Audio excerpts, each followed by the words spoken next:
1988లో నేను రుద్రవీణ అనే సినిమా నాగబాబు చేశాడు. ఆ సినిమాకి నేషనల్ ఇంటిగ్రిటీ అవార్డు వచ్చింది, నర్గిస్ దత్ అవార్డు. ఆ అవార్డు తీసుకోవడానికి మేము ఢిల్లీ వెళ్ళాము. ఆ రోజు సాయంత్రం అవార్డ్స్ ఇస్తారు. దానికి ముందు హై టీ ఉంటుంది, ఆ తేనేటి విందు. ఆ హాల్లో కూర్చుని టీ తాగుతుండగా గోడకంతా ఇండియన్ సినిమా వైభవం అంటూ కొన్ని పోస్టర్స్, కొన్ని ఇవన్నీ ఉన్నాయి. దాని కింద బ్రీఫ్ గా దానికి సంబంధించిన నోట్స్ అది ఉంది. పృథ్వీరాజ్ కపూర్ గారి దగ్గర నుంచి రాజ్ కపూర్ గారు, దిలీప్ కుమార్, దేవానంద్, ఇంకా ఒకలేంటి అమితాబ్ బచ్చన్, రాజేష్ ఖన్నా, ధర్మేంద్ర, అలాగే ప్రతి ఒక్కళ్ళవి వాళ్ళు చక్కగా చూపించారు. చాలా అందంగా ఉంది. ఇది కదా మన కీర్తి అని గొప్ప డైరెక్టర్లు, గొప్ప హీరోయిన్ గురించి చెప్పి చూపించుకొచ్చారు. అలా వెళ్తే ఇంకా నెక్స్ట్ మన సౌత్ సినిమాల గురించి ఉంటుంది అనుకుంటూ వెళ్తే నాకు సౌత్ సంబంధించి ఎంజీఆర్ గారు, జయలలిత వాళ్ళిద్దరు ఒక డాన్స్ చేస్తున్న ఒక స్టిల్ వేసి సౌత్ సినిమా అని రాశారు. ఆ తర్వాత ప్రేమ్ నజీర్ గారు హైయెస్ట్ నెంబర్ చేసిన హీరో ఇంత మన ఇండియన్ హిస్టరీలో, వారిది ఫోటో పెట్టి వేశారు. ఇంకా చూస్తే అంతే, ఒక కన్నడ కంఠీరవ రాజ్ కుమార్ గారు కానీ, అది విష్ణువర్ధన్ కానీ,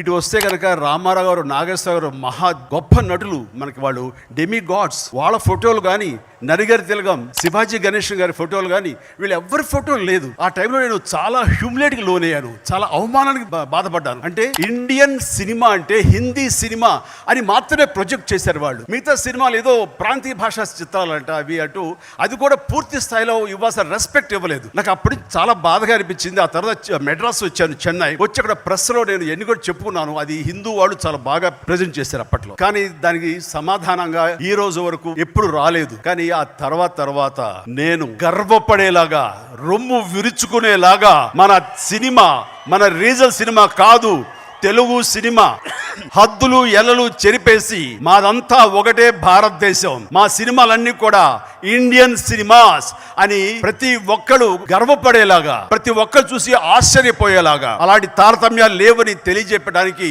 బాహుబలి 2, RRR ఇలాంటి సినిమాలు దోహదపడ్డాయి. ఈ సినిమాలు మనకి, మన తెలుగు వాళ్ళని చెప్పడానికి, రొమ్ము విరుచుకు నిలబడటానికి దోహదపడ్డాయి. అలాంటి సినిమాల నిర్మాణకర్త, దిగ్దర్శకుడు రాజమౌళి ఇక్కడ ఉండటం అన్నది, రాజమౌళి మన తెలుగువాడు అవడం అన్నది, మన టెక్నీషియన్ అవడం అన్నది, ఇది హ్యాట్స్ ఆఫ్. ఇది నభూతో నా భవిష్యత్. జీవితాంతం ఈ తెలుగు పరిశ్రమ రాజమౌళి గారిని మనం గుర్తుంచుకోవాలి.